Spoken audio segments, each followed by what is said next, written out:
Hi, I'm Peter Cowan, the Bee Whisperer. Today I'm going to show you a couple of ways of utilizing a double screen board for splitting a colony and to maximize the chances of getting a swarmed colony to successfully requeen itself. And so I'll show you a few things first. During the fall, I showed you about using a double screen board like this for overwintering nukes, two nucleus colonies on top of a bigger colony below, so that the heat would go through these screens and into the smaller colony. Now, the clever thing about this is there's a screen on each side of the plywood here, so the bees cannot physically touch each other. Even by reaching their tongues through, they can't touch each other. And this way, pheromones can't be passed from the colony below to the colonies above, so it keeps them totally independent of each other. But heat and air can pass through. That's the key to using this board. Now, this was that double screen board for overwintering.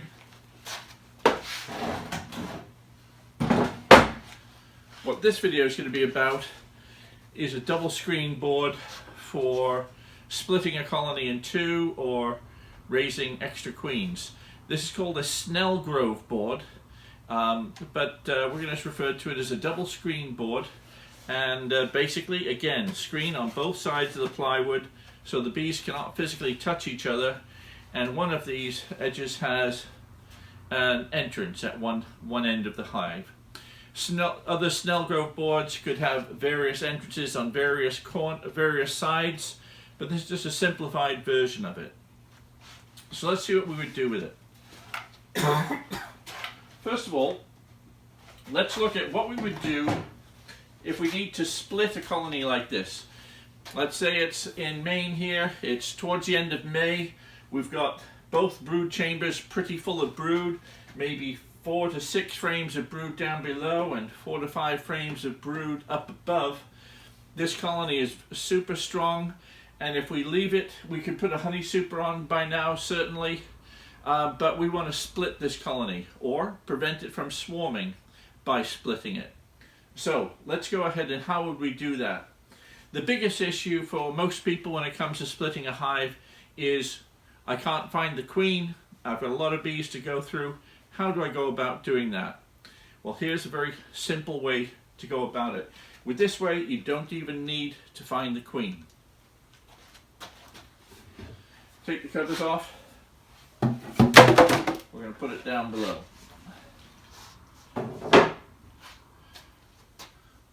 The queen is either in the top box or the bottom box, we don't know which. So what we're going to do is we're going to take these off for now.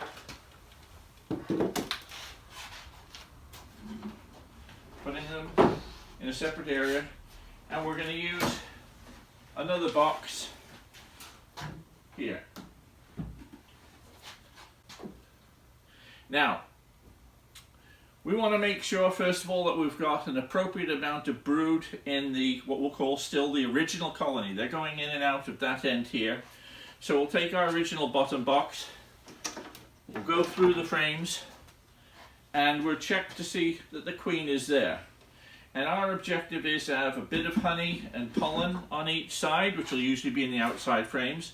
But we want to have 4 or 5 frames of brood down here for this colony. The exact amounts will vary depending on exactly what you want to do. If you want to have 2 equal strength hives, you're going to separate the frames accordingly. If you want one hive concentrated on your honey production and one hive just being a split, which can catch up later, you can do that too. Let's say you're going to put roughly half the brood frames here in and half in the other hive. So you make sure you check each frame, you go along and you put them in here. You're looking for the queen. If you find the queen, great, we want to put her in the hive in this bottom box. Let's assume though that we don't find the queen initially. We're having our usual trouble finding the queen. Well, anyway, we gradually go through and we put our frames in here And the reason we have it here is because we're looking for the queen as we go along. That's the reason we're using 2 separate boxes. And eventually we go through here, and let's say now we've got 4 frames of brood. We have a 5th frame of brood, that goes in here. And then we're into some pollen and some honey resources in here. And okay, we still haven't found our queen, but we've got half our brood and the other half is still in the super that we've not gone through. Okay, so now what we're going to do, you don't need to use one of these. This is basically a funnel that I've made here, but you can do the same thing. Instead of using a funnel like this, you can just use your empty super and use that as your funnel. So what we're going to do now is we go through our other brood frames, which are in this super down here. So this box will act like our funnel. We're going to take some brood and start putting them into here. All the time we're still looking to find the queen. And we work our way through, and what we're going to do is shake the bees off the frame, make sure that absolutely sure the queen is not on this frame. Need another super for this. And we're going to put this frame to one side here, just temporarily. We go through, we're shaking the bees in here, and that this way we're making sure that the queen is in the bottom box. We don't have to find her, we just have to make sure that all the bees go in here. Now, if in the process we are looking and we find the queen, there she is, okay, let's make sure she's in here. Give her a shake, don't go really hard, let's give it a shake, make sure the queen is in there. Double, triple check the queen is no longer there and she's now gone into this part of the hive. Now we know where the queen is. Now we don't have to go through any more frames at all. We know the queen is in the bottom part here. So now what we do is we take a queen excluder.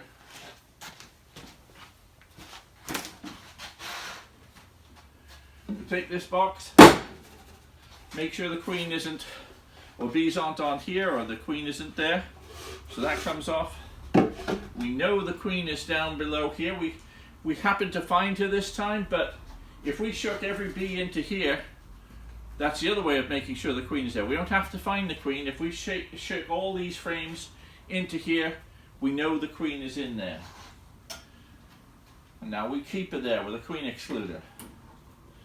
Let's say all the bees have been shaken into the box. We've got frames of brood here, frames of honey, frames of pollen. We put them back up here. We need to get bees back up into these boxes. Likewise, we put these frames back in here. And now what we have to do is wait a day while the bees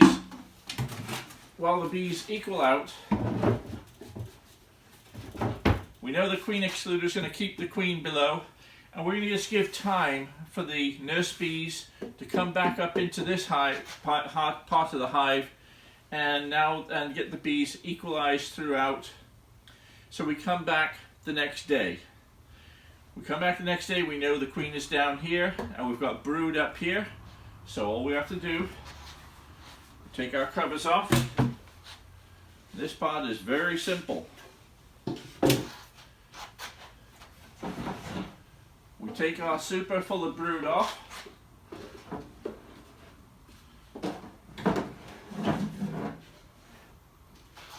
We take our snelgrove board, and what we do, we've got the entrance here.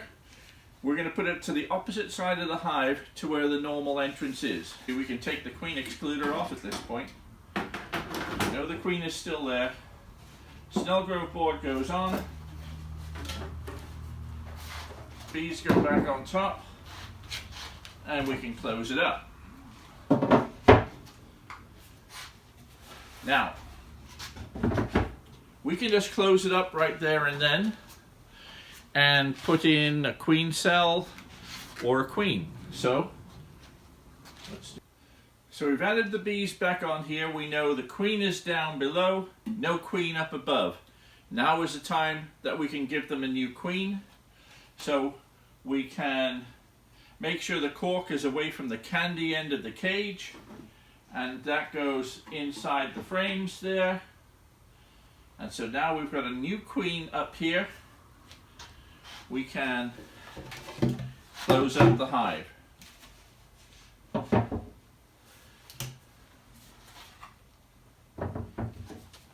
So what's going to happen with these bees? Let's get a bit closer and have a look. The original bees are still coming in and out. The original bees are still coming in and out of this entrance here. Our snelgrove board is separating these two groups, but not allowing the pheromones to pass through. Now, here we have an entrance for this hive, as at the opposite side. So any field bees that were used to traveling in and out of the front of the hive, they're going to come out of here and fly back. And when they return, they're going to come back to the original entrance of the hive. Whereas the nurse bees won't fly, they won't know the difference. When they do eventually fly, they'll be using this entrance in and out as normal. But it's the older bees, those older field bees, they're the ones that make it much harder for a colony to accept a new queen. Old bees are really cantankerous. They don't like new change. They don't like new queens. And so they're the ones that would more commonly turn on the new queen. So if we have our queen cage in the upper part of the hive here, and our queen cage is there, as soon as she's out, by the time she's out in 2 or 3 days, by the time they've eaten through the candy, all the older bees have actually left. They've gone out of the entrance here, and they're going to come back into this entrance here, populating this area. Now, very often, depopulating a nuke like that can lead to problems. Now, very often, depopulating a split like that could leave this box short of bees, and not enough bees to keep that brood warm. But this is where that screen separator really helps, because the heat from this cluster, which is pretty big, still goes up and keeps this box nice and warm. But when that queen emerges, she's going to be accepted by this split. And now we're going to have 2 hives, and we can take this split and move it and just have the entrance facing here, and they are going to, you're now going to have 2 successful splits here. The original hive and the split hive here. Now, there's another good use for these snelgrove boards as well. Let's have a quick look what we do.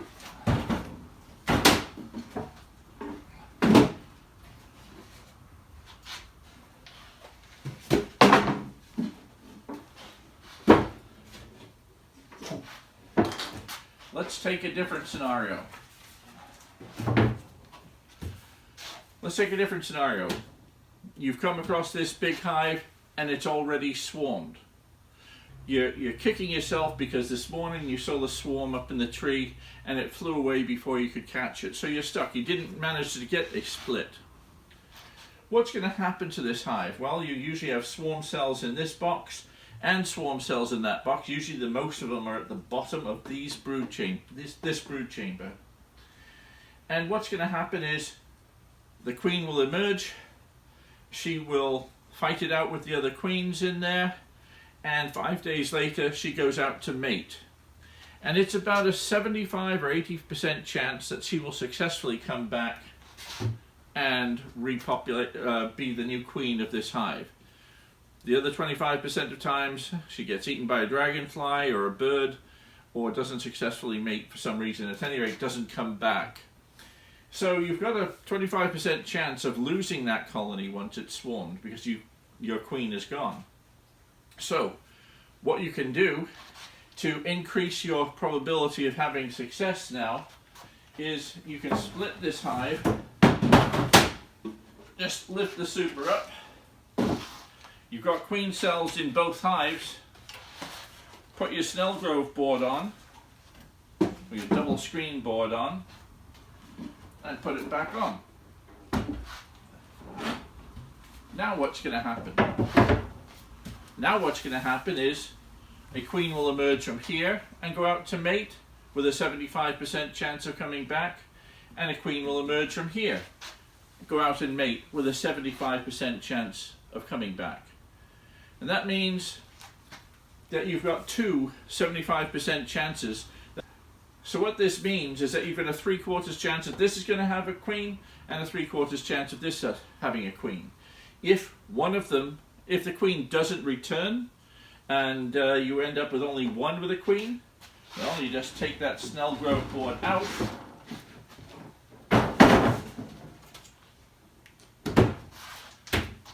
and now you have a hive. Just combine it with a sheet of newspaper just to get them used to each other again. But they're from the same hive, it's a very quick separation. In all probability, you're going to end up with two colonies with a queen. So you can separate them entirely, and this way you can make a new colony out of those swarm cells. Now some people are going to tell you that if you breed from swarm cells, that you're selecting for colonies that swarm. That's true in some circumstances, but not necessarily true on others. If you've got a yard, with a lot of hives, and this is the first hive that wants to swarm, then yes, this is a colony which has a tendency to want to swarm. It's probably not a good idea to breed from that particular colony.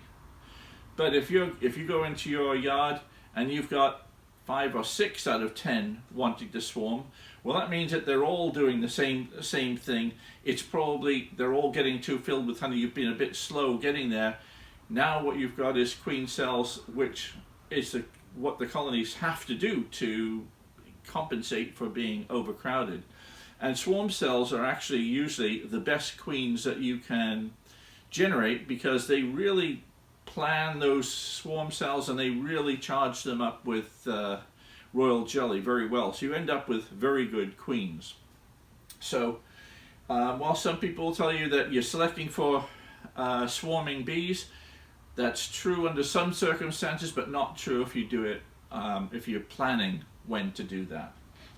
So generally speaking, I would say that breeding from your swarming colonies is a perfectly good idea. And what's more is you're breeding from bees that have done very well the way you look after them. Your colonies are good and strong, but you're looking after them and you're perpetuating the genes of the colony that's done well for you. And I would say that outweighs the potential tendency for breeding for swarming. So that's what you can do with these double screen boards, or the snelgrove boards. I'm going to be using these to be making nukes with fewer bees up top. I'm going to show you this spring a lot of uses that I'm going to be putting these boards to.